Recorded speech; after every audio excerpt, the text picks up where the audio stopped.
Okay जी, paragraph के ऊपर बात करते हैं। पैराग्राफ में हमारे पास जो जो ऑप्शन है जरा उसकी बात करते हैं। थोड़ा सा पेज का जूम जो है डाउन कर लेते हैं ताकि आपको ज़्यादा से पैराग्राफ नज़र आएँ।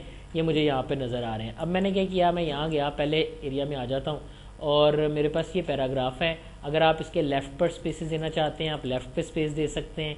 वो पहले मैंने आपको सिखाया था यहाँ से, ठीक है। अब मैं आपको ऑप्शन से सिखा रहा हूँ, आप इधर से कम कर सकते हैं। अगर आप इसको राइट से स्पेस देना चाहते हैं तो आप राइट से इनसाइड एंड आउटसाइड कर सकते हैं। ये सारी ऑप्शंस आपके पास मौजूद हैं। बट अगर मैं ये चाहता हूँ किसी भी पैराग्राफ से पहले स्पेस देना है, ये सेकंड पैराग्राफ मैंने कर्सर रखा, मैं पैराग्राफ से पहले स्पेस देना चाहता हूँ, ये पैराग्राफ से पहले स्पेस आ गई है। अगर मैं पैराग्राफ के बाद में स्पेस देना चाहता हूँ तो मैं पैराग्राफ के बाद में भी स्पेस दे सकता हूँ। ये सारी ऑप्शंस जो हैं वो मेरे पास इस तरह से अवेलेबल होती हैं। पैराग्राफ की आपकी ऑप्शंस में वही ऑप्शंस हैं, अलाइनमेंट्स हैं, आउटलाइन है, इंडेंट, ये मैं आपको काफ़ी हद तक एक्सप्लेन कर चुका हूँ।